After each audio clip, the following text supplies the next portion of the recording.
లక్ష్మీ అమ్మవారి శ్రీ కనకమహాలక్ష్మి అమ్మవారి మార్గశిర మాసోత్సవంలో నిన్న ఉదయం నుంచి ప్రారంభమైనాయి.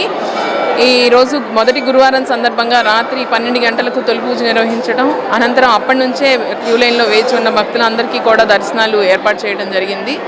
రాత్రి 12 గంటల నుంచి మొదలుకొని భక్తులు ఇప్పటికీ కూడా ఇంకా క్యూ లైన్లో అదేవిధంగా అమ్మవారిని కంటిన్యూస్గా దర్శనం చేసుకుంటూ ఉన్నారు. ఈ రద్దీ రాత్రి 11 గంటల వరకు కూడా కంటిన్యూస్గా ఉంటుంది కాబట్టి భక్తులకి ఎక్కడ ఇబ్బంది లేకుండా త్వరితగతిన దర్శనం చేసుకునే విధంగా సేవా వాళ్ళు కానీ సిబ్బంది కానీ అందరూ కూడా వారి వారి సేవల్ని ఇక్కడ ఇస్తూ ఉన్నారు. అదేవిధంగా పోలీస్ డిపార్ట్మెంట్ కానీ జీవీఎంసీ వాళ్ళు కానీ అందరూ కూడా చాలా కోఆపరేట్ చేస్తూ ఈ వాటర్ డిస్ట్రిబ్యూషన్లో కానీ ట్రాఫిక్ కంట్రోల్లో కానీ అందరూ కూడా వారి వారి సేవలు ఇస్తూ ఉన్నారు. భక్తులకు మధ్యాహ్నం 11 గంటల నుంచి ఇక్కడ దర్శనం అనంతరం ప్రసాదం టోకెన్స్ ఇచ్చి జగన్నాథ స్వామివారి దేవస్థానం వద్ద అన్నప్రసాద వితరణ కార్యక్రమం కూడా ఏర్పాటు చేయడం జరిగింది.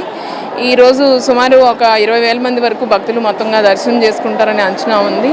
కావున మధ్యాహ్నం వచ్చిన భక్తులు సుమారు 4 నుంచి 5,000 ఉంటారు కాబట్టి తదనుగుణంగా అన్నదానం కూడా ఏర్పాటు చేయడం 4,000 మంది 5,000 మందికి ఏర్పాటు చేయడం జరిగింది.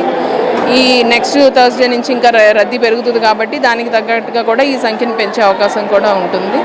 భక్తులందరూ కూడా వచ్చి అమ్మవారిని దర్శనం చేసుకుని వెళ్ళవలసిందిగా కోరుతున్నాం.